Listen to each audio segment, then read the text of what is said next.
নমস্কাৰ বন্ধু বান্ধৱীসকল, আজি আমি আপোনালোকৰ সৈতে কথা পাতিম কেইটামান পৰিৱৰ্তনৰ বিষয়ে, যিকেইটা পৰিৱৰ্তনৰ পৰা আপুনিও হ'ব পাৰিব ধনী।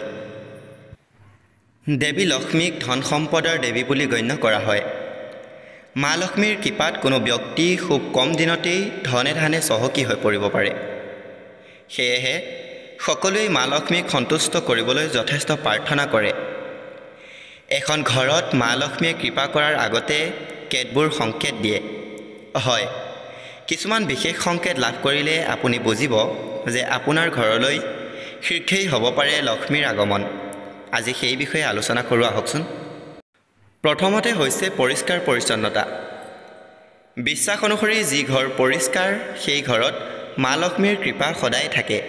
সেয়েহে আমাৰ ঘৰসমূহ পৰিষ্কাৰ কৰি ৰখাত আমি সকলোৱে গুৰুত্ব দিব লাগে। ২ নম্বৰতে হৈছে খাদ্যাভাসৰ পৰিৱৰ্তন। এখন ঘৰলৈ মা লক্ষ্মীৰ আগমনৰ পূৰ্বে ঘৰখনৰ লোকসকলৰ খোৱা বোৱাৰ অভ্যাস সলনি হয়। ঘৰৰ লোকসকলে খুব কম ভোক অনুভৱ কৰে, যাৰ বাবে খুব কমকৈ খাদ্য খায়। ইয়াৰ উপৰিও ঘৰৰ লোকসকলৰ নিচাজাতীয় আৰু আমিষ খাদ্য খাবলৈ মন নোযোৱা হয়। ৩ নম্বৰতে হৈছে ফেঁচাৰ আৱিৰ্ভাৱ। ফেঁচাক দেৱী লক্ষ্মীৰ বাহন বুলি গণ্য কৰা হয়। সেয়েহে যদি আপুনি ঘৰৰ চাৰিওফালে বা হঠাতে ক'ৰবাত ফেঁচা দেখা পায়, তেন্তে ইয়াক অতি শুভ বুলি বিবেচনা কৰা হয়। ই সূচায় যে আপোনাৰ ঘৰলৈ ধনৰ দেৱী মা লক্ষ্মী খুব সোনকালেই আহি আছে। ৪ নম্বৰতে হৈছে ঝাৰু। ঝাৰুক মা লক্ষ্মীৰ প্ৰতীক বুলি গণ্য কৰা হয়। যদি আপুনি ৰাতিপুৱা কাৰোবাক ঝাৰু দিয়া দেখা পায়, তেন্তে ইয়াক শুভ বুলি গণ্য কৰা হয়। ইয়াৰ অৰ্থ হৈছে যে মা লক্ষ্মী সোনকালেই আপোনাৰ ঘৰত আৱিৰ্ভাৱ হ'ব।